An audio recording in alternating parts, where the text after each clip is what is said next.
Il est 16h passé de 39 minutes. Toutes nos excuses pour ce petit retard. Bonsoir à tous. Merci de nous faire confiance. Bienvenue dans Talk Politique de ce mardi 14 décembre 2021. Et comme tous les soirs, vous le savez, nous décryptons l'actualité de notre pays et nous recevons ici les acteurs qui animent cette actualité. Avec moi dans ce studio ce soir, Mariam Nabé. Bonsoir Nabé. Bonsoir Tchangali, bonsoir à tous. Les vacances, ça s'est bien passé? Ouais, on a bien rechargé les batteries. Ah, très bien ça. J'aime entendre ça. Ouais. Lincoln, bonsoir. Bonsoir Djami, bonsoir à toutes et à tous. Tu as eu le temps de te reposer après Mirador? Oh oui, j'ai eu 2 heures du temps de sommeil, Dieu merci. Largement suffisant. Ouais. Alpha, bonsoir. Bonsoir Jamila et bonsoir à tous. Merci, je le disais encore une fois, de votre fidélité. Restez avec nous, le débat c'est dans un instant. Bienvenue dans Talk Politique de ce mardi 14 décembre 2021. Le SNE menace de se faire entendre les prochains jours. Le syndicat national de l'éducation dénonce le non-paiement des primes de documentation et de recherche des enseignants et enseignants-chercheurs de Guinée au titre de l'année scolaire et universitaire 2021-2022. Elle a été obtenue après la grève des enseignants qui avait empêché la tenue de l'examen du baccalauréat de juin 2006. Pour en parler justement, nous aurons en direct dans cette émission au téléphone Aboubacar Diesto Camara. Il est le chargé de communication du syndicat national de l'éducation et condamné à 5 ans d'emprisonnement dont 1 an assorti de sursis par la chambre spéciale militaire de la cour d'appel de Conakry et au paiement d'un montant de 140 millions de francs guinéens. Colonel Mamadou Alpha Bari poursuit sa bataille judiciaire. La défense du gendarme va donc introduire une requête aux fins de remise en liberté en attendant l'examen du pourvoi au fond conformément aux dispositions de l'article 244 du Code de procédure pénale guinéen devant la chambre spéciale militaire. Son avocat nous a confirmé l'information au téléphone cet après-midi. On en parle dans cette émission avec nos talkers du jour. Et puis hier soir, nous entendions le président de la HAC et 3 autres personnes être citées dans une déclaration de l'agent judiciaire de l'État dans une affaire de décaissement de fonds suite au dégel par les autorités de la transition. Il est reproché au président de la HAC d'avoir sorti plus de 47 millions des comptes de l'instance avec l'aide du comptable. Le principal concerné, Boubacar Yassine Diallo, donc a réagi. Il se dit surpris d'avoir entendu à la télé qu'il est accusé de détournement. Je cite, l'agent judiciaire de l'État a effectivement pris contact avec moi afin que je justifie un montant de 47 630 000 francs guinéens. Je me suis donc rendu personnellement à son agence et j'ai fourni tous les documents sollicités. Il n'est d'ailleurs pas le seul à avoir réagi. Dr Sakouba Keïta, ancien directeur de l'Agence nationale de sécurité sanitaire, a lui aussi réagi. Il dit qu'il n'a rien à se reprocher. Il est donc disposé à laver son honneur. On parlera de tout cela tout de suite. Est-ce que la procédure en la matière a été respectée? Que risque-t-il si cela est avéré? Nous aurons au téléphone maître Pépé Antoine Lama. Il est avocat. On va l'entendre sur cette question dans un instant. Et puis, dans un bâton rompu, nous recevons comme invité Abdoul Mazid Ba. Il est vice-président du PPC, chargé des questions politiques du parti, du progrès et du changement. Avec lui, nous aborderons bien évidemment l'actualité politique du pays. Et enfin, de cette émission, comme tous les soirs, j'espère que cette fois-ci, ce soir, on ouvrira l'antenne et vous aurez l'occasion de vous exprimer sur cette menace de grève du SNE. Merci encore une fois de votre fidélité. Restez avec nous, c'est parti pour Talk Politique.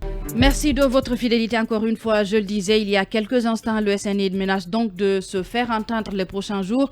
Le syndicat national de l'éducation dénonce le non-paiement des primes de documentation et de recherche des enseignants et enseignants-chercheurs de Guinée au titre de l'année scolaire 2021-2022. Lincoln, est-ce que c'est opportun d'annoncer en ce moment une grève avec la situation que nous vivons? Oui, mais même si c'est leur droit, parce que le droit de grève, il est garanti quand même, je le rappelle. Non, c'est opportun. Vous savez, tous les problèmes de la Guinée se règlent maintenant. Tous les problèmes de la Guinée se règlent maintenant. Tous les problèmes de la Guinée se règlent maintenant. Vous savez, à un moment donné, il était interdit dans ce pays de revendiquer. Il était interdit de demander son droit. Il était interdit même de s'exprimer. Non, mais Lincoln, il y a eu tellement de grèves, des enseignants sous Alpha Condé qu'on ne peut pas dire qu'il était interdit d'aller en grève. C'est grave. En tout cas, le secteur de l'éducation, oui, ils étaient régulièrement en grève. Djami, ces grèves-là qui menaient, c'est le SLEC avec toutes les conséquences. Des enseignants ont été ramassés ici de la rue pour être emprisonnés parce qu'ils sont en grève. Vous savez tout ce qui s'est passé. Mais ces grèves n'ont rien résolu. D'ailleurs, ces grèves, finalement, ont été politisées par les autorités. Donc, il n'y a pas eu gain de cause.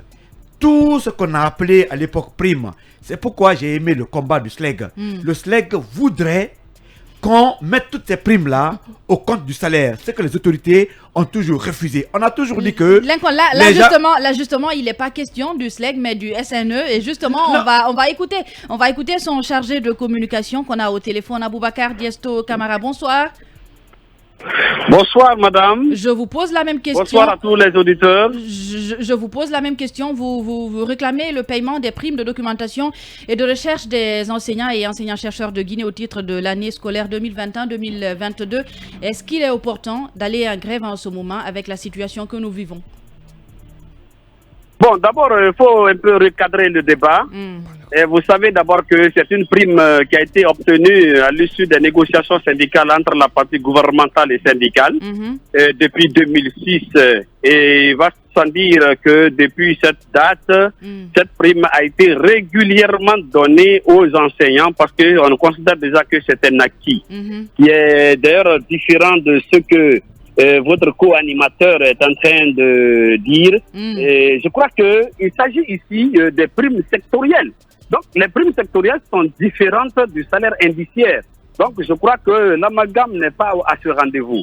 Alors, nous disons, du côté de l'ancien gouvernement sortant, que depuis le mois de septembre, cette prime devait être donnée aux enseignants. Parce que d'habitude, le mois qui précède l'ouverture des classes, cette prime-là est donnée aux enseignants-chercheurs pour pouvoir redynamiser les cours, pour pouvoir trouver d'autres éléments pour ajouter à leur préparation. Donc, du coup, cette prime n'est pas venue au mois de septembre. Nous avons également tiré la sonnette d'alarme en octobre et en novembre, mais je crois que lorsque le mois de septembre est arrivé, les autorités ont changé de main. Le 5 septembre, c'est le colonel Doumbouya et ses hommes qui ont pris les commandes. Et nous sommes venus auprès de l'ancienne équipe sortante du ministère de la fonction publique pour leur signifier du non-paiement de cette prime. Alors, il y a eu un retard accusé à ce niveau. Comme les uns et les autres étaient préoccupés par rapport à l'ouverture des classes, et je crois qu'une promesse a été tenue que le mois de novembre, cette prime sera payée. Et quand cela n'a pas été payé, j'ai été l'un des premiers à tirer la sonnette d'alarme pour dire que, attention, selon nos sources, cette prime est encore ignorée au cours du mois de novembre. Et je crois que lorsque l'intersyndical de l'éducation a débarqué dans les locaux, il était question de remettre cette prime au compte du mois de décembre. Et cette promesse étant tenue, nous nous sommes dit, alors le mois de novembre, ça sera fait. Mais on a compris que cela n'est pas encore fait.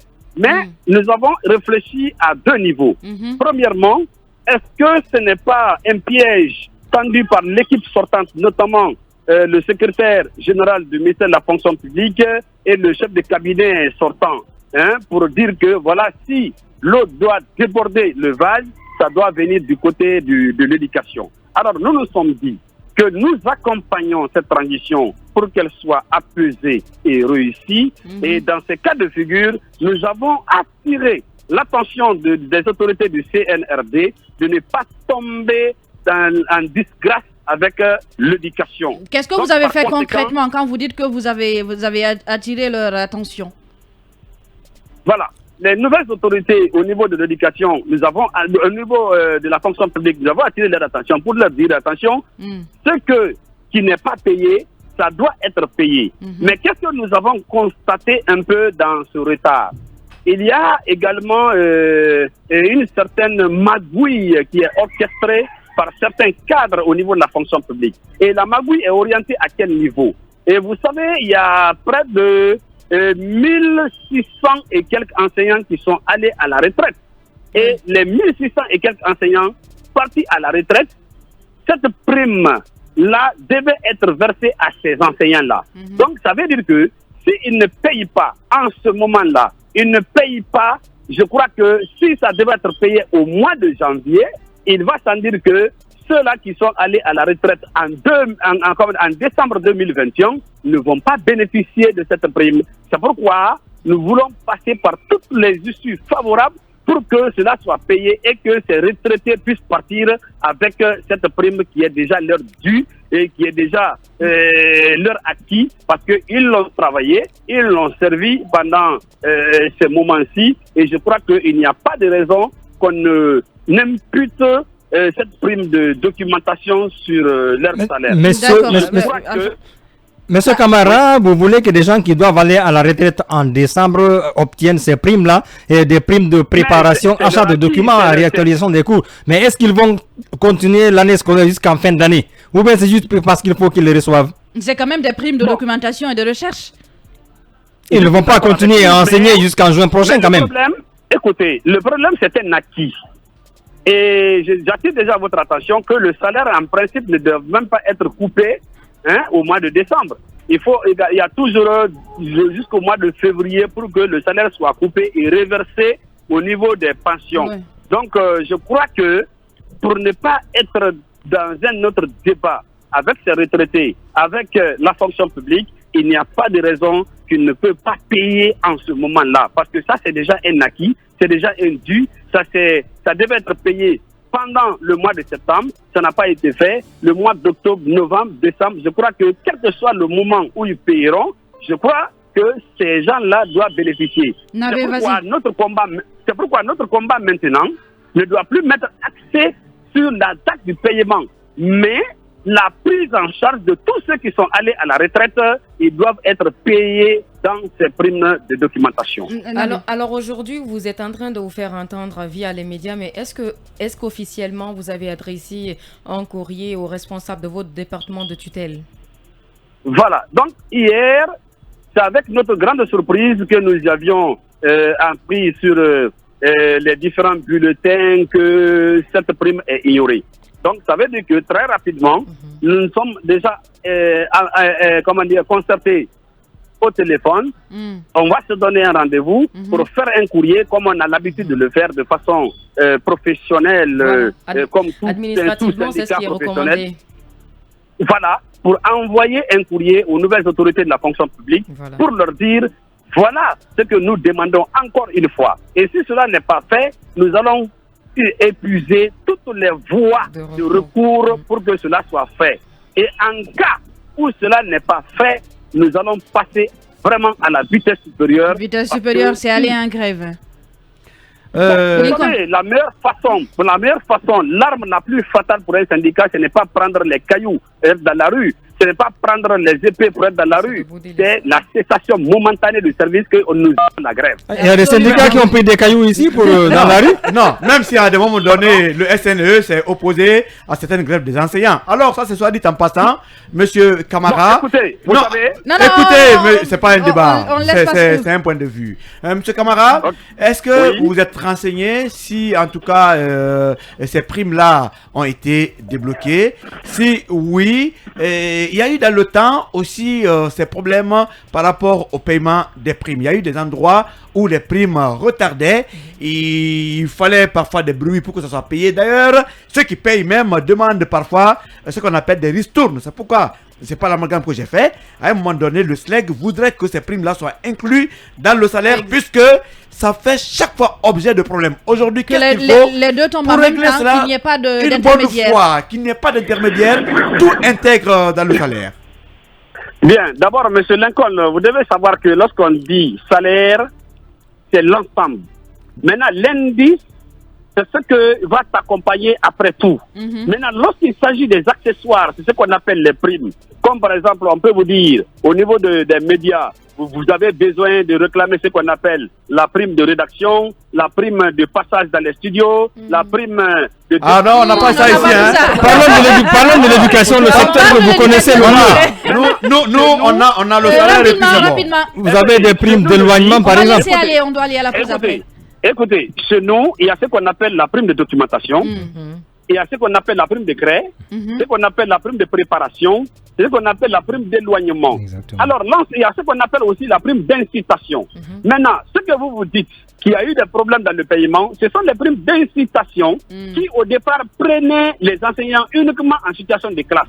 Parce qu'il était constaté que la plupart des enseignants de la République qui ont fait plus de 10 ans, 15 ans, ont abandonné les salles de classe pour être dans les bureaux. Et les grévistes du SLEG aussi. Hein. Dans les salles de classe, il fallait créer une prime spéciale pour que chacun puisse prendre même 6 heures ou 8 heures pour qu'il soit également payé dans les primes d'incitation. Maintenant, dans ce cas de figure, c'est une prime qui appartient à tous les enseignants, qu'ils soient du ministère, des IRE, des DPE, des DSE, des DCE, et jusqu'au niveau de l'enseignant qui est en situation de classe, et même un surveillant général, s'il est enseignant, il bénéficie cette prime de documentation. Donc, elle permet déjà à l'enseignant de mieux s'outiller en termes de documentation pour réactualiser ses cours, parce que si cela n'est pas fait... Oui, mais est-ce que les primes ont été débloquées sans être payées? C'est la question principale, là, selon vos informations. D'abord, c'est une prime qui vient une seule fois par an. C'est la première précision que je dois vous faire. Elle n'est pas comme les autres primes. Est-ce qu'elle est débloquée, monsieur? On va laisser. Maintenant, pour le moment, c'est ce que nous allons également faire dans notre courrier. Merci à vous. Adressé pour savoir réellement où en est avec cette prime de documentation. Merci à vous, merci monsieur Camara. On est malheureusement obligé de vous laisser parce qu'il faut qu'on aille à la pause. Merci. On se retrouve dans quelques instants au compte de Talk Politique. D'ici là, restez avec nous. Merci de votre fidélité. Encore bienvenue dans Talk Politique. Si c'est maintenant que vous nous rejoignez, avant de passer à un autre sujet, on va prendre quelques-uns de vos messages et on commence par Mams WS qui nous dit, SH qui nous dit bonsoir Talk Politique de FIM FM Guinée. On vous suit depuis le Népal. Merci à vous. Delphine Felemou qui nous dit Talk Politique, une émission au service régalien de la bonne gouvernance et de la démocratie. Merci à vous l'avant-dernier. Avant de continuer cette émission, Mamadou Alfasso qui nous dit bonsoir Yamila et à toute l'équipe. Bon retour à vous. Sonoussi depuis Bailobaya en Guinée, les vieux ne veulent pas laisser la place aux jeunes. En plus, on était en grève avec le SLEG. Ils nous ont qualifiés de n'importe quoi, mais aujourd'hui, ils iront seuls en grève. Nous, on continue les cours. Merci en tout cas à vous. Et Delphine Felemou qui nous revient et qui dit bonsoir madame et à tous les talkers. Je salue de passage Ibrahima Souri Lincoln qui est la vedette de cette émission. Un véritable guerrier de la protection de la démocratie dans notre pays. Merci à tous. C'est le dernier message. On va passer à autre chose et je le disais en début de cette émission. Hier soir, nous entendions le président de la HAC et 3 autres personnes être citées dans une déclaration de l'agent judiciaire de l'État dans une affaire de décaissement de fonds suite au dégel par les autorités de la transition. Il est reproché au président de la HAC d'avoir sorti plus de 47 millions de francs guinéens des comptes de l'instance avec l'aide du comptable. Le principal concerné, Boubacar Yassine Diallo, a donc réagi ce mardi. Il se dit surpris d'avoir entendu à la télé qu'il est accusé de détournement. L'agent judiciaire de l'État a effectivement pris contact avec moi afin que je justifie un montant de 47 630 000 francs guinéens. Je me suis rendu personnellement à son agence et j'ai fourni tous les documents sollicités. Il n'est d'ailleurs pas le seul à avoir réagi. Le temps d'avoir maître Pépé Antoine Lama au téléphone, on va prendre les réactions des talkers. Allô, Lincoln. Qu'est-ce que cela vous inspire? Le doyen Yassine qui est cité, bon, il n'est pas cité nommément, mais quand on dit le président de la HAC, on sait que c'est lui. Vous savez que la reddition de comptes, c'est quand même un devoir pour tous les administrateurs.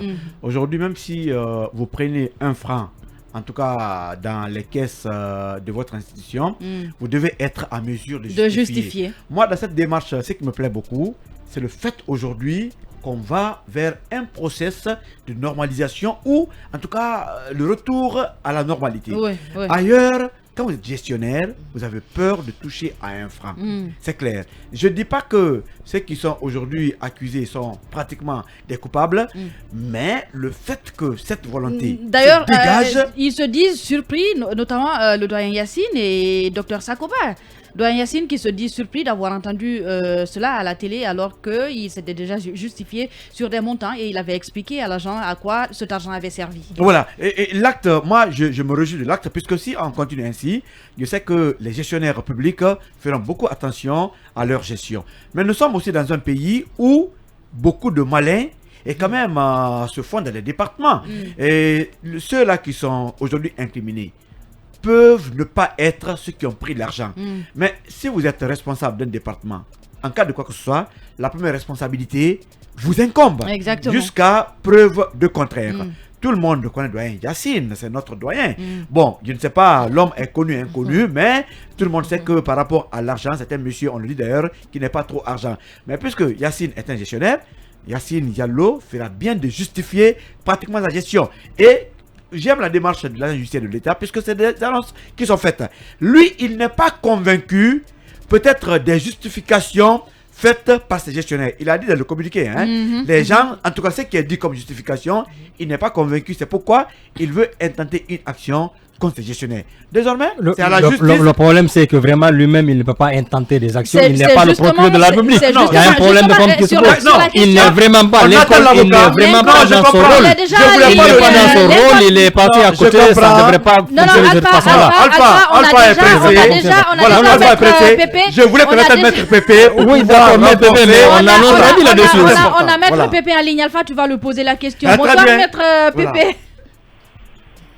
Bonsoir à vous, bonsoir à vos invités et bonsoir à vos nombreux auditeurs. Alpha, nous. Oui, mais je crois savoir que l'article 8 du Code de procédure pénale ne donne que autorisation qu'au procureur de la République de porter des accusations et d'engager des poursuites et non l'agent judiciaire de l'État. Est-ce que vous pouvez nous éclaircir ce passage? Il faut préciser d'abord en État aucune poursuite n'est engagée, aucun service de police judiciaire n'est saisi, aucun juge d'instruction n'est saisi pour parler de l'application de l'article 8 du Code de procédure pénale. L'article 8 du Code de procédure pénale ne joue que lorsqu'un dossier est en information ou en enquête de police. Pour l'heure, monsieur l'agent judiciaire de l'État a fait une communication publique en tant que représentant de l'État, avocat de l'État, entre guillemets, tant en demande et en défense devant les juridictions nationales et internationales, il ne fait que faire une communication publique.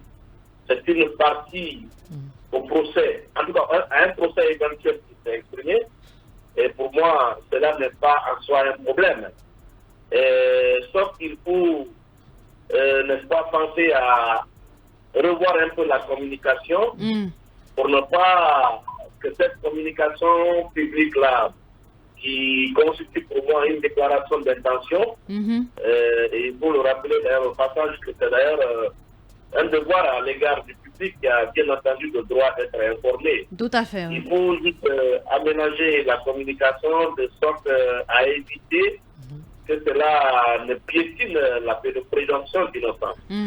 Aujourd'hui, monsieur l'agent judiciaire de l'État a fait état de la volonté, n'est-ce pas, de l'État d'engager des poursuites contre des présumés auteurs des détournements des données publiques. C'est tout à fait normal, c'est d'ailleurs louable. Mais cela ne veut pas dire que les personnes incriminées ou visées par cette procédure qui ne sont pas encore nées sont coupables. Donc, je constate d'ailleurs depuis ce matin que certaines personnes incriminées dans cette affaire ont commencé également à faire des communications publiques. Oui, exactement. Et c'est tout à fait ça d'ailleurs la démocratie. C'est bien, mais il faut à la limite éviter que le procès ne se transporte, n'est-ce pas, dans la presse. Au lieu de s'armer à aller se défendre devant les tribunaux, on vienne ériger, n'est-ce pas, les micros et télévisions en parlant de justice. Mais rassurez-nous, ils avaient le droit de sortir des communiqués. Puisqu'ils sont mis en cause encore. Ils ont le droit. Par voie de communiquer, ils ont été ciblés. C'est tout à fait normal que par voie de communiquer, ils puissent aussi réagir. Oui. Lincoln. Alors, Maître Pépé, ce qui arrive dans notre pays, je crois que aujourd'hui, beaucoup trouvent que c'est salutaire. Et quelle devrait être la démarche peut-être prochaine de l'agent judiciaire de l'État qui aujourd'hui peut-être est incompris? Oui, mais je vous dis que la démarche en soi n'est pas mauvaise. Vous savez, c'est bien de communiquer. Hein? Et le peuple a besoin de savoir. La prochaine étape. Dans l'OTAN, tout se passait en catimini, tout se réglait en catimini, on ne savait pas ce qui se passait. Je veux bien que l'agent judiciaire continue dans cette communication. Mais pour éviter que ça écorne l'image des personnes qui seront ciblées, n'est-ce pas, par ces actions que je trouve louables, il serait bien d'éviter de citer des noms. Des noms n'ont pas été cités, maître. C'était des fonctions. Ce sont les fonctions qui ont été citées. Oui, mais on connaît ceux qui occupent quand même les postes de ces institutions. Alpha, on laisse l'avocat. Maître. Quand on vous dit le directeur de l'ANSS et son comptable, on sait qui est le directeur, on sait qui est le comptable. Oui. On vous dit le patron de la HAC et son comptable, on sait que c'est des personnes qui ont un nom. Bien sûr. Voilà. Donc, c'est éviter vraiment des noms, de citer des noms, et puis voilà. C'est pas interdit, hein, mais je pense que ça manque d'élégance peut-être. Voilà. Là, tu es en train de reprendre les expressions de Yacine. Merci en tout cas, maître Pépé, Antoine Lama. C'était tout ce qu'on voulait savoir. Est-ce que la procédure en la matière a été respectée? Et on l'a bien compris. Merci de votre disponibilité. On revient vers vous, Lincoln. On n'a pas assez de temps parce qu'on a autre chose à... Alpha était plus pressé que la musique, donc il a dansé très mal. Ça n'a rien à voir, Lincoln. Il n'y a pas de quoi, je t'attends au tournant. D'accord, je sais. Je sais que tu es le monsieur justice de la maison, mais moi, personnellement, c'est ce que j'ai toujours dit, cette communication, ou en tout cas la démarche, elle est salutaire. Vous savez que nous sommes dans un pays où la corruption, la gabégie, le vol, la kleptomanie ont été érigés en mode de gouvernance pendant des années. Akumpa parlait d'un cas ici, des bébés de 2 ans qui sont des multimilliardaires, qui prennent l'argent de l'État, ainsi de suite. Et personne n'a jamais été inquiété. Oui. Moi, je pense qu'une fois de plus, cette fois-ci, on devrait quand même encourager ce process. C'est vrai que la méthode n'est pas tout à fait complètement bonne, puisque c'est vrai, l'avocat nous dit, désormais, monsieur l'agent judiciaire de l'État devrait quand même avoir plus d'astuces pour pouvoir annoncer tel dossier. Mais moi, je me dis une fois de plus encore, que c'est des choses qui ne doivent pas se cacher. Une fois de plus encore, si vous prenez 1 franc en tant que gestionnaire public, vous devez rendre compte. Et ces problèmes-là, ces dossiers doivent être judiciarisés. On n'a pas dit... Vous allez peut-être me dire qu'il ne pouvait pas citer toutes les personnes dans ce dossier, mais pourquoi ce sont ces 4 personnes? Pourquoi spécifiquement? La liste est longue. Ça, c'est à l'agent judiciaire de répondre. La liste est très longue, mais une fois de plus encore, que les uns et les autres mettent l'eau dans leur eau. Parce que tout le monde ne prend pas le vin. Ah, voilà. Décidément. L'eau dans l'eau. L'expression, c'est mettre de l'eau dans son vin. Non, mettre l'eau dans son eau. Parfois, on peut diluer même l'eau. Donc, une fois de plus encore, faisons beaucoup attention. Moi, je ne voulais pas jouer, en tout cas, à l'avocat du diable, puisque ce n'est pas moi qui suis cité, ce n'est pas moi qui ai pris, mais que chacun se rende compte que, désormais, quand tu prends, il faut savoir prendre. Moi, je pense que... Ça veut dire qu'on peut prendre sans se faire prendre, c'est ça? C'est possible. Moi, je pense qu'on ne défend personne. En tout cas, moi, dans ma vision des choses, je ne défends personne. Mais quand même qu'on respecte une certaine procédure. Oui. Et sortir comme ça dans les médias, citer des pères de famille comme cela, tout d'un coup, alors qu'il y a 75 dossiers. Attendez, il y a 75 dossiers quand même. Pourquoi spécifiquement choisir ces 4 personnes, les jeter en pâture, entre guillemets, alors qu'il y a peut-être qu'on peut parler de 75 dossiers, les transmettre au procureur ou à un juge d'instruction pour justement engager les démarches dans la procédure. Mais de là, pour vraiment l'agent judiciaire de l'État, qui est un avocat de l'État, qui n'est pas un procureur, à sortir pour carrément jeter les gens en pâture, comme je le disais, je pense qu'il y a un pas qui est franchi et qui n'aurait pas dû l'être. C'est mon point de vue. De toute façon, si on va jusqu'à un procès, ils ont le temps et la possibilité de se... Oui, et puis curieusement, juste un dernier mot si tu permets, on a parlé de détournement des milliards ici. On n'a jamais entendu un agent judiciaire de l'État. Là, on nous parle de miettes de 55 millions, le gars de l'Institut agricole agronomique. Si, attendez. Il y a des gens qui ont détourné des milliards, on n'en parle pas, on n'a pas cité leur nom. Oui, ça vient, mais d'accord, pourquoi commencer? Bon, moi, je pense qu'en tout cas, il y a quelque chose de louche. Il y a quelque chose de louche là-dedans. Ça sent le roussi, ça sent des règlements de compte, et moi, je ne suis pas d'accord avec l'agent judiciaire de l'État. C'est mon avis. Tout compte commence par 1. Si ça peut être le déclic par rapport aux autres dossiers, mais il faut aller là où on a épinglé ceux qui ont pris 1 franc. Ça veut dire que ceux qui ont pris 1000 francs ne seront pas quand même épargnés. Oui, c'est trop facile, cette conclusion. Ces gros détournements dont Alpha est en train de parler ne se sont pas passés sous cette transition. Mais il faut commencer par faire des audits. Les audits sont engagés. Il y a on vous a dit qu'il y a plus de 70 dossiers actuellement. Et dans tous les secteurs, vous savez que actuellement les juges sont en train de rougir. Mais ça va venir. Moi, j'ai aimé. Vous savez ce que j'ai aimé, c'est le fait qu'on commence par les petits montants. Parce que ceux qui ont pris les gros montants savent aujourd'hui que forcément, ils vont être rattrapés par leur passé. Parce que si moi j'ai pris 5 millions, que je vais rembourser, et pratiquement, celui qui a pris 37 milliards de francs guinéens, ça a été dénoncé également, parce qu'on doit trouver dans le compte d'Endaf plus de 37 milliards, ça veut dire que les choses sont en train de se faire. Pourquoi on n'a pas cité ces gens-là? Ça aurait eu peut-être plus de voix. C'est pas terminé. Non, c'est pas terminé. Je le disais tout à l'heure et je le réitère, on ne peut pas citer tout le monde. C'est impossible de citer tout le monde en même temps. C'est pas terminé. Mayam Nabé, un mot là-dessus avant de passer. Moi déjà, j'apprécie la démarche. Ça veut dire que prochainement, quand vous utilisez 100 000 francs pour quelque chose, vous devez quand même être à mesure de dire à quoi ça a servi de justifier.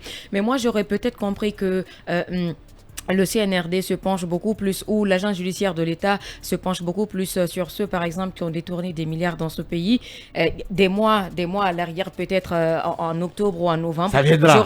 On ne peut pas tout faire. Je sais. Je ne suis pas contre ça, mais ce que je voudrais dire, il faut que déjà, ce sont des personnes, ce sont des personnalités, qui sont citées. Ce sont des personnalités qui sont citées, mais jusqu'à preuve de contraire, aucune charge. En fait, non, ils sont présumés innocents.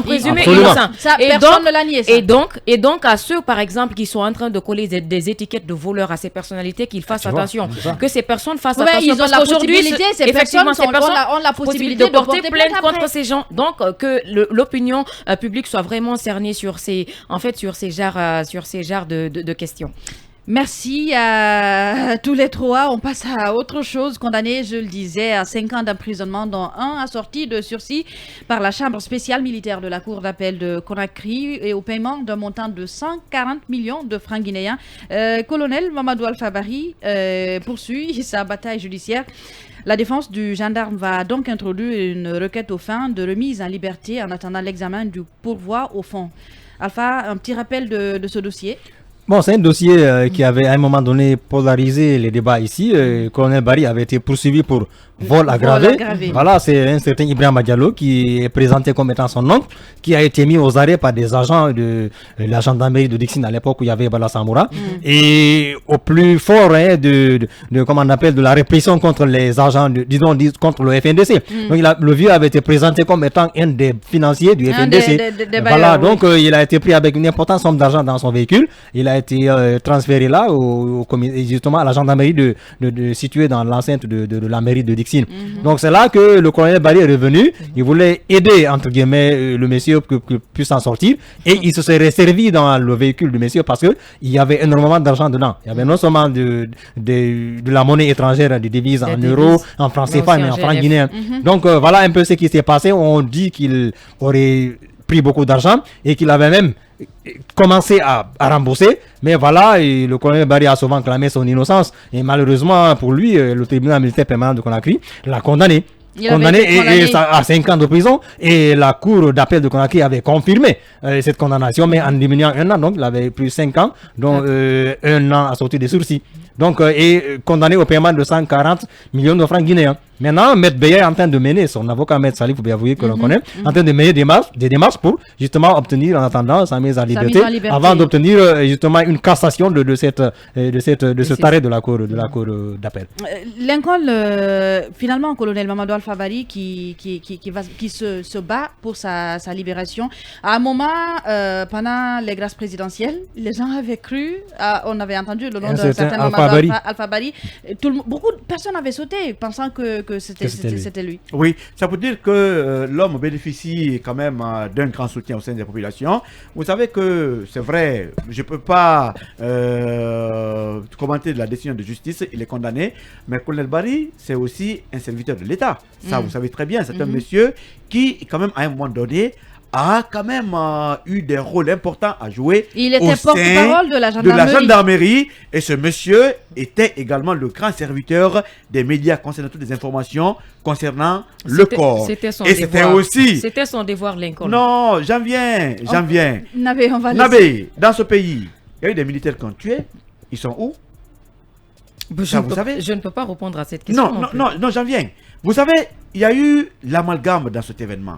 C'est vrai que si la justice a prouvé que M. Bari a pris de l'argent, mais il se trouve aussi que dans le même pays, beaucoup d'hommes habillés ont eu la gâchette facile, tuant des personnes.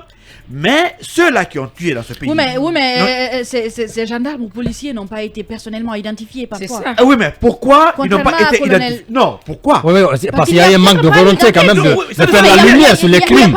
C'est pas la même chose. Jamy, comprenez ce que je veux dire. Si, je comprends. Monsieur Barry a été identifié. Ces gens qui tirent sur le terrain, les armes là, si on voulait, on pouvait les identifier. Et les munitions, s'il y avait la volonté politique, on pouvait les identifier. Mais pourquoi c'est Barry qu'on a pris et ceux qui ont tué n'ont pas été pris? Comprenez très bien. Donc aujourd'hui, une fois de plus encore, Barry, cet argent, il peut rembourser. Il y a une possibilité. Peut-être parce qu'il ne servait plus, il fallait s'en débarrasser? Non. Est-ce que c'est comme ça que tu le conçois? Oui, c'est comme ça. Vous savez, les ennuis de Barry ont commencé le jour où il a préféré Kabele à M. Mohamed Diané. Même son patron, le général Baldé, qui défendait Ongle et Bec, je crois que n'a pas pu faire grand chose pour lui. Il y a eu des manifestations en Guinée où c'est des gendarmes qui ont tué. On a des vidéos, il y a beaucoup de choses des policiers, mais qui n'ont jamais été quand même inquiétés. Une fois de plus encore, moi je souhaite que M. Barry recouvre sa liberté. Ce qu'il a commis, il a été suffisamment puni pour cela. Ça, vous savez très bien. Il n'y a pas très longtemps qu'au 1er novembre, après la prise de pouvoir par le CNDD, que des gens ils sont parvenus à tirer sur un monsieur qui est mort. Oui. Mais aujourd'hui, à la sûreté, qui est là-bas? On parle de ceux qui ont pris l'argent à Serotoria et ceux qui ont pris les 250 millions avec la dame. Mais on ne parle pas de ceux qui ont tué. Entre les crimes économiques et les crimes de sang, qu'est-ce qu'on devrait d'abord réprimer? Ça veut dire qu'il y a des Guinéens aujourd'hui qui sont protégés contre d'autres qui sont quand même, je crois que, abandonnés à eux-mêmes. Une fois de plus encore. Et j'ai l'impression que tu penses que ça continue encore. Mais bien, ça continue. Aujourd'hui, les cas comme Barry et les AOB, on n'en parle pas parce qu'ils sont encore en prison. Il y a des militaires au camp Soronconi qui ont été pris dans le cadre des mouvements du 3e mandat qui sont encore en prison. On ne parle pas d'eux. D'ailleurs, on n'en parle même pas. Mais on n'en parle pas. Ok? Donc, une fois de plus encore. Est-ce parce qu'ils gênent ou que le pouvoir en place a peur? Je ne sais pas. Non. Qu'est-ce qui n'a pas marché dans ce on veut savoir aujourd'hui qu'est-ce qui n'a pas marché. Mais une fois de plus encore, puisque cette autorité nouvelle est là pour rétablir beaucoup de Guinéens dans leurs droits, il y a des gens à récupérer. Même parmi les criminels, il y a ceux-là qu'on peut récupérer. La prison n'est pas faite pour casser les gens. C'est pour rééduquer des gens. Des gars comme M. Colonel Mohamed Barry, vraiment ne sont pas agités. Nabé, en 30 secondes avant d'aller à la pause, qu'est-ce que tu en penses de ce dossier? C'est le devoir, c'est le devoir de son avocat de défendre son client. Et voilà, à la justice de trancher. C'est tout, parce qu'il a causé du tort à quelqu'un et c'est cette personne qui a porté plainte. Donc c'est une affaire civile, je pense. Non, bon, c'est une affaire de droit commun, on va dire. Oui, c'est du vol aggravé. C'est du vol aggravé. Merci en tout cas à tous les trois. Nous allons, deuxième pause dans cette émission. On se retrouve pour prendre notre invité. Il est 17h passé de 33 minutes. Merci de votre fidélité. Nous sommes encore ensemble pour au moins 20 minutes avant de rendre l'antenne pour Film Soir. Et avant de passer, pour continuer cette émission, on va prendre quelques-uns de vos messages. Et on commence par Sami Camara qui dit « Bonsoir à la radio 2.0. On a juste voulu se débarrasser du colonel Mamadou Alpha vu qu'il devenait une épine dans les pieds de certains cadres zélés du RPG. Nous demandons humblement de le libérer à défaut de lui accorder une liberté provisoire. Barry Alpha Abdoulaye Fugumba qui nous écrit depuis le Libéria et dit bonsoir talk politique. Le CNRD doit revoir les choses car ça commence à glisser. Commandant AOB, colonel Mamadou Alpha Barry et Toumba Diakité doivent maintenant sortir de prison. La nation a encore besoin d'eux. Merci à vous Barry Abdoulaye Fugumba et Mamadou Alpha So qui dit ils veulent juste le faire taire puisque colonel Barry ne faisait pas l'affaire de certains de ses subordonnés. Sonoussi depuis Bailobaya.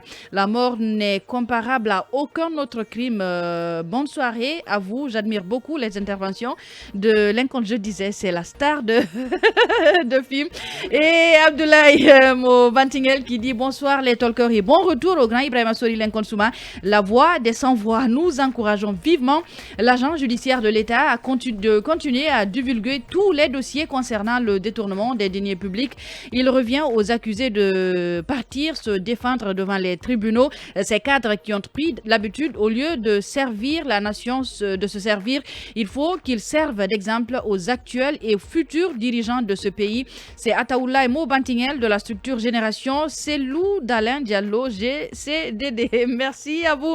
Et Suleiman Ibn Ibrahim qui dit bonsoir Jamila, bonsoir à tous les chroniqueurs de Talk Politique. Je suis d'accord avec Ibrahim Assouri Lenkonsouma. Tous les voleurs doivent répondre devant la justice. Merci colonel Mamadi Doumbouya. Suleiman Kadabari du modèle de PU, la Côte d'Ivoire. Merci. Et Ali Macron, fidèle auditeur de FIM FM qui nous dit rebonsoir aux talkers. Je ne suis pas d'accord avec les analyses d'Alpha. Il s'agite pour bien peu de choses. Ce pays est infesté de cadres véreux.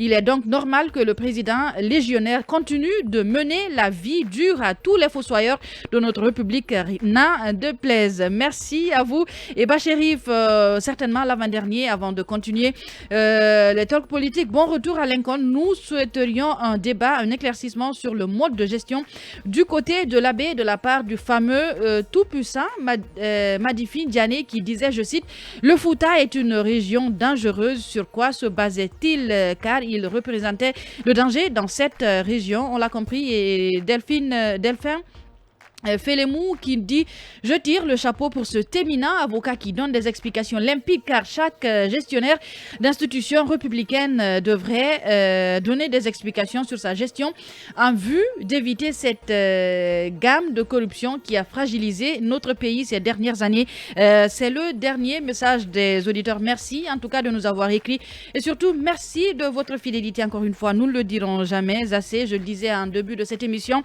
nous avons comme invité dans Bâton rompu, monsieur Abdoul Mazid Ba. Il est vice-président du parti PPC chargé des questions politiques. Bonsoir, monsieur Ba. Bonsoir, madame. Et c'est parti pour un bâton rompu. Il y a quelques instants, nous avons comme invité Abdoul Mazid Ba. Il est vice-président du PPC chargé des questions politiques. Entendez, Parti du progrès et du changement. On donne la parole à Lincoln pour lui poser la première question. Alors, monsieur Ba, on entend peu parler de votre parti politique. C'est vrai que vous avez un conseiller communal du président, à la personne de Biro Souma à la mairie de Dixine. Mais qu'est-ce que vous faites aujourd'hui pour exister, pour qu'on parle moins de vous? Merci, chers camarades. C'est la première fois de passer dans votre radio et surtout dans votre émission Talk Politique. Je vous remercie une fois de plus de me donner l'opportunité de m'exprimer au nom du Parti pour le progrès et le changement. D'entrée de jeu, je vous informe que le PPC est un parti qui est créé depuis 2009. Vouloir faire beaucoup de bruit sans travailler sur le fond, ce n'est pas de la politique. J'entendais un expert qui me disait un jour lors d'une rencontre, il dit, monsieur Ba, si votre formation politique peut se concentrer sur l'émir au seul pour qu'il puisse avoir un élu, quand vous avez un élu, toute la Guinée peut vous connaître à travers votre élu. C'est très important. C'est très important. En fait, le PPC aujourd'hui est un parti politique qui est installé à beaucoup d'endroits en Guinée. Mais vous savez, l'existence des partis politiques ici est due à quoi? Nous le savons, on ne donne pas beaucoup plus de détails par rapport à ça. Le PPC a beaucoup de conseillers. Pas seulement à Dixine. Vous en avez combien au total? Je vous en prie. Si je vous donne le total, je vais. Vous n'avez pas les chiffres peut-être? Vous n'avez pas les chiffres? Je n'ai pas les chiffres ici devant moi, mais je peux donner quelques exemples. Allez-y. À Dixine, on a un conseiller communal. À Ratoma, on a un conseiller communal. À l'intérieur du pays, bon, parce que moi, je n'étais pas pratiquement là. Mais bon, les détails là, je le verrai, Inch'Allah, un jour, je viendrai pour une seconde fois pour qu'on puisse donner de façon claire la position du PP sur l'élection. C'est bien de convaincre la première fois. Vas-y, mais je ne veux pas vous dire quelque chose qui n'est pas vérifiable ici. Cela remet en cause dangereusement ma crédibilité personnelle, mais aussi la crédibilité de notre formation politique. Mais ce qui est sûr, le PPC est dans tous les jeux politiques depuis 2009, ça je vous le dis. Et on a été toujours dans l'opposition. Pourquoi? Parce que nous savons très bien, depuis que Alpha est venu au pouvoir, déjà les choses se sont corsées et il a braqué carrément sa façon de gérer le pays à travers une division qui ne dit pas son nom. Ceci étant, nous étant défenseurs de la démocratie, pas les postes, sinon aujourd'hui, on aurait été à des niveaux très très importants dans la gestion de l'administration parce que nous, croyez-moi que notre premier allié avec lequel on évoluait, est parti finalement au gouvernement. C'était Abouakar Silla de l'UFC, je vous en prie. Donc, et nous étions tous à des niveaux très importants au sein du parti. Alors, si on voulait juste être là pour profiter de quoi que ce soit, je crois bien aujourd'hui nous serions tous épinglés par ce bâton qui est en train de se lever contre les fossoyeurs de l'État. Ça, je confirme. Vous étiez en alliance ou bien, parce que moi, je me souviens que le président de votre parti, M. Biro Souma, il était quand même un des vice-présidents, je crois, de l'IFC, de Abouakar Silla. Informez-vous, on ne rentre pas dans les détails. Nous étions en alliance, l'UFC et le PPC. Vous dites tout le temps qu'on ne rentre pas dans les détails. Parfois, attendez, Abouakar Biro Souma n'était pas un des vice-présidents de l'IFC? Abouakar Souma n'a jamais été Abouakar Biro Souma n'a jamais été responsable vice-président de l'UFC. On ne parle pas ici de l'UFC une fois de plus, monsieur. Mais il occupait un poste là quand même. La précision est bonne. Bon, je vous laisse parler alors, monsieur. Non, la précision est bonne. Attendez, ne vous énervez pas quand vous venez ici, monsieur. Monsieur Ba, quand vous venez, répondez à nos questions. Vous ne connaissez pas la nature de l'homme. C'est un débat. Je m'énerve pas. C'est un débat et il est fait comme ça. Allez-y, de toute façon, nous écoutons. Qu'est-ce que je voulais dire ici? Le PPC a participé à tout ce qui est l'émergence politique dans ce pays. Depuis Alpha est venu au pouvoir, la formation du collectif des partis politiques pour la finalisation de la transition, le PPC à travers l'UFC, nous étions... C'est là-bas déjà, on a commencé à conjuguer le même verbe avec l'UFC. De là, on est venu à l'opposition républicaine. Jusqu'à ce que vous avez entendu tout récemment là, le FNDC, l'ANAD et tout ça. Et jusqu'à présent, nous sommes au cœur du combat politique en République de Guinée. Donc, vouloir faire beaucoup de bruit dans le média, c'est très important. Mais je crois bien le travail de fourmi, c'est de travailler sur le terrain. Et c'est ce que nous sommes en train de faire. C'est la raison pour laquelle, si vous remarquez très bien, même ce combat vers le CNT, ce combat vers le CNRD et autres là, nous sommes trop muets par rapport à ces questions. Parce que nous constatons que en politique, seules les élections peuvent faire affirmer un leader politique. Donc nous nous attelons à cela et le PPC est en train de travailler un travail qui va surprendre beaucoup de formations politiques. Alors aujourd'hui, nous sommes le 14 décembre et ça marque les 100 premiers jours du CNRD. Il y a quand même pas mal d'actions qui ont été posées par le colonel Mamadi et ses compagnons.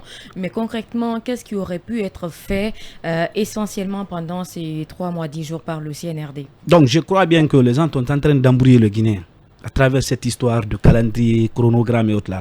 Le CNRD n'est pas en contre-faux avec le communiqué de la CEDEAO, à ce que je cherche. Ils disent d'ici la fin de l'année.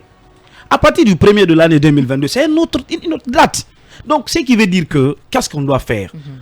Je crois bien que tous les Guinéens doivent pouvoir faire pression sur soi, afin qu'on conjugue le même verbe, les actions qui sont en train d'être posées, qu'on encourage les uns et les autres, ceux qui sont en position de poser des actes là. Nous savons que le gouvernement de transition n'est pas un gouvernement de développement.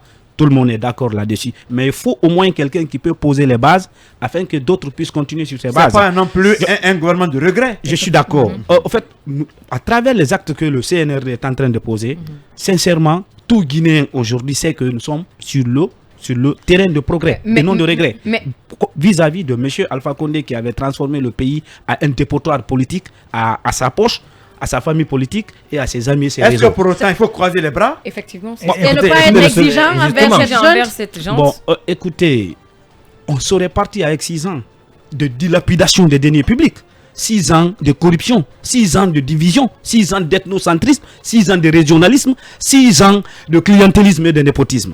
Maintenant que Dieu, à travers le combat que les uns et les autres ont mené, parce que n'oubliez pas, depuis 2018, nous sommes sur le terrain pour dire que Alpha Condé, de toutes les façons, même s'il réussissait comme il a réussi son hold-up électoral, il ne pouvait pas gouverner ce pays. Et Dieu a donné raison à ceux qui se sont opposés. Aujourd'hui, Alpha n'est plus à l'affaire. Le monsieur est en train de poser les jalons. Je ne veux pas que nous soyons en tant que politiques, parce que, écoutez, nous sommes pris au piège. Le CNRD, la population est en train, les politiciens sont pressés. Si vous avez vu l'inquiétude des politiciens, c'est par rapport au chronogramme, c'est quoi? Si on n'a pas de chronogramme, comment nous, au PPC, on peut se préparer pour les élections communales, les élections législatives et les élections présidentielles? On ne peut pas. Maintenant, on nous prend pour coup au pied, on dit ouais, les élections, c'est dans 2 mois.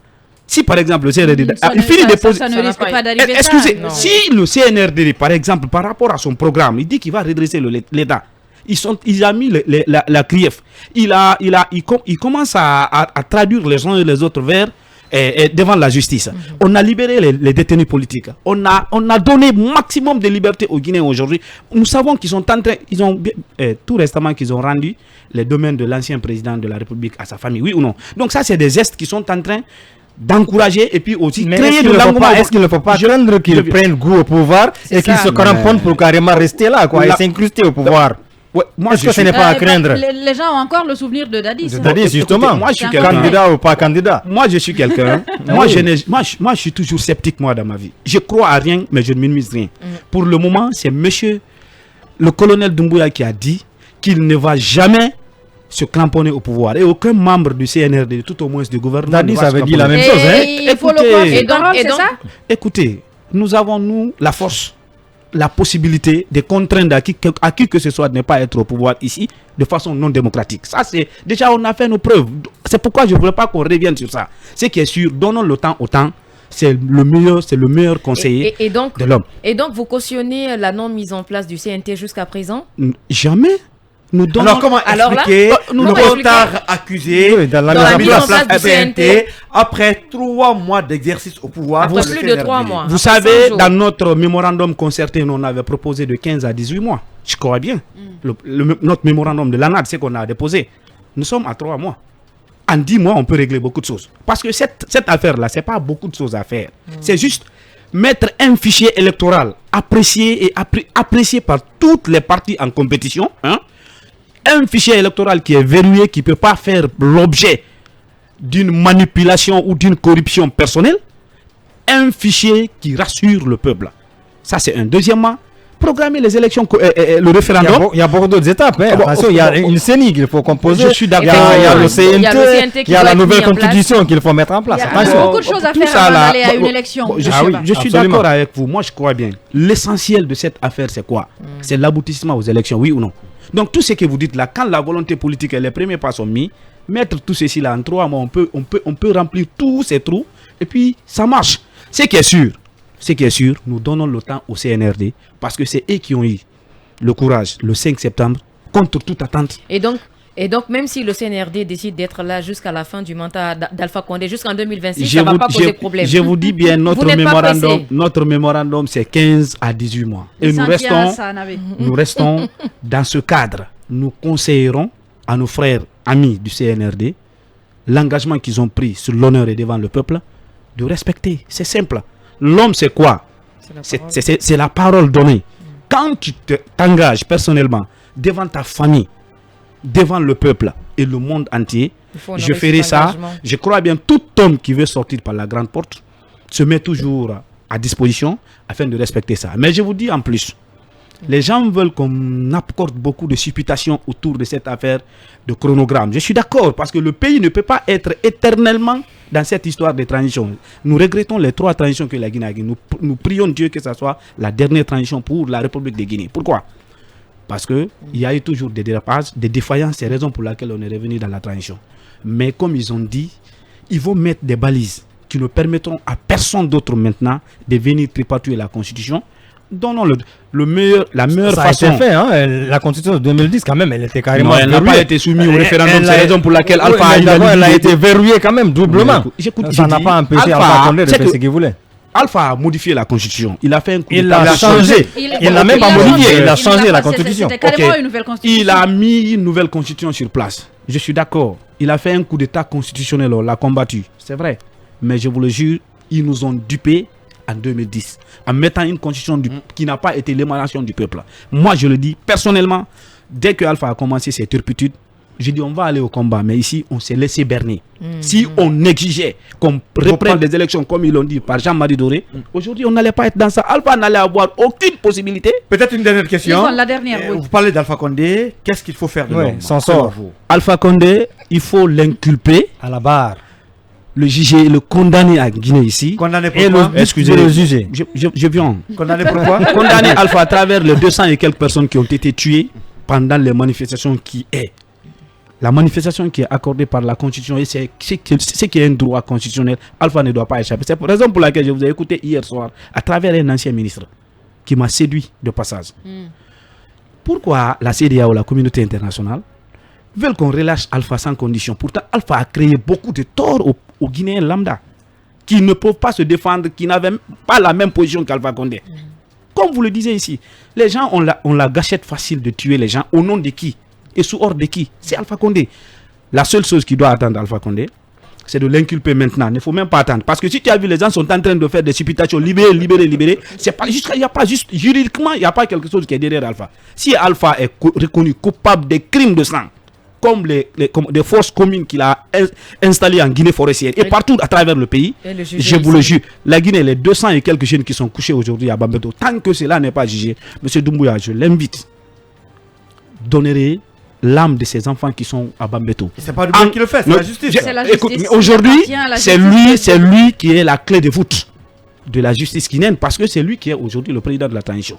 Jusqu'à ce qu'on ait un président démocratique. Mais il n'est pas appelé à influencer quand même dans le fonctionnement de la justice, quand vous parlez de clé de voûte. Maintenant, écoute, qui a mis les institutions de la transition sur place? Mais elles doivent être indépendantes quand même. Comment est-ce que... Bon, je suis d'accord avec vous, parce que... Voilà. Excusez, monsieur, je suis d'accord avec vous. Nous voulons une justice indépendante et impartiale. Mais qui doit les mettre en place comment dire, le moment exceptionnel, qui doit le mettre en place? C'est M. Doumbouya. C'est la raison pour laquelle je dis, il a commencé un travail, il n'a qu'à finir. C'est pas comme Agara Waliragnon d'Alpha Condé. Il n'a qu'à finir dans un bref délai, il nous met sur place un chronogramme de transition à travers des actions concrètes, vérifiables, pour qu'on puisse aller main dans la main sans trouble ni rien, sans cri, vers une démocratie vraie, comme il l'a tant souhaité. Il va rentrer dans l'histoire. Demain, s'il veut revenir, il peut revenir comme Jerry Rawlings, comme beaucoup de personnes. Comme ATT. ATT, on sait comment il est parti et comment il est venu. Ça, c'est des détails. On ne veut pas rentrer dans ça. Il a négocié un pouvoir qu'il a donné à quelqu'un à son départ. Il a laissé les djihadistes rentrer. Il n'a pas pu. Est-ce qu'il a laissé défendre son pays? Il n'a pas pu défendre son pays. Et finalement, on a fini où? Non, ça glisse. Ça glisse. C'est mon point de vue, ça glisse pas. Il a laissé le pays dans les mêmes... vu qu'il glisse. Il n'y a pas de problème. Il n'y a pas de problème. Mais je crois bien que s'il avait bien fait comme Jerry Rawlings, personne d'autre ne pouvait venir faire plus de 2 mandats au Ghana aujourd'hui. Pourquoi le monsieur sort, il marche comme il veut dans la cité? Personne n'en veut. Parce qu'il a fait ce que le peuple veut. Donc, si monsieur le président m'écoute maintenant, là, je le conseille de faire 3 choses. Très rapidement. 30 secondes, s'il vous plaît. Le meilleur conseil de monsieur Doumbouya aujourd'hui, c'est non seulement sa conscience, deuxièmement, sa petite famille, sa femme et ses enfants, troisièmement, les gens qui ne disent pas ce qu'ils veulent. Les gens qui te conseillent de ne pas faire ce que tu ne dois pas faire, prends-leur pour te conseiller, que les gens qui viennent te dire chaque matin, monsieur le président, fais ça, c'est possible, fais ça, c'est possible, fais ça, c'est possible. Merci à vous, merci monsieur Ba. Très rapidement, nous allons prendre quelques auditeurs dans Ils ne s'en foutent pas. 81 85, un auditeur au bout du fil, bonsoir. Bonsoir, Madame Jamila. Bonsoir à Ibrahim Sorilen Consuma. Il vous Surtout écoute. bonsoir à mon grand frère Talibé Bari. Demande le tout-puissant Allah de le remettre son santé pour qu'il vienne nous servir immédiatement. Amin, merci beaucoup. Nous vous écoutons sur cette menace de grève du SNE. Merci. Vous savez, Madame Jamila, lorsque le SLEG ils sont là en train de manifester, il y a certains enseignants qui sont dit que non, ils n'ont pas d'accord avec SLEG. Vous savez, dans la vie, c'est chacun à son tour. Cette fois-ci, c'est leur tour. Ils n'ont qu'à manifester. Ils vont voir ce NRD là. Parce que nous, on ne veut pas le pagaille au temps de transition là. Là, vous encouragez la répression. En tout cas, merci à vous. Non, ça n'encourage pas. Écoutez-moi. Merci à vous. Appelez-nous au 81 85, un auditeur au bout du fil. Bonsoir. Bonsoir, nous vous écoutons. Il est parti. Oui, alors bonsoir madame. Bonsoir, nous vous écoutons. Comment vous vous appelez? Vous nous appelez d'où, s'il vous plaît, rapidement. Consoba, l'enfant de Dingré. Consoba, bienvenue. Nous vous écoutons sur cette menace de grève du SNE. Moi, je pense que grève, c'est un droit constitutionnel. Mais pour le moment, actuellement, ce qui est dans le pays, ce qui se passe, c'est une transition. Donc, il doit faire beaucoup attention. On sait que c'est un droit constitutionnel, mais... On a perdu le contact avec Consoba. J'ai l'impression que c'est le dernier. On va donc refermer cette émission. Merci de votre fidélité. Merci à tous les talkers et à nos invités au téléphone et ici au studio. Merci de nous rester fidèles. Restez avec nous tout de suite. C'est Film Soir avec Ibrahima Khalil Diallo.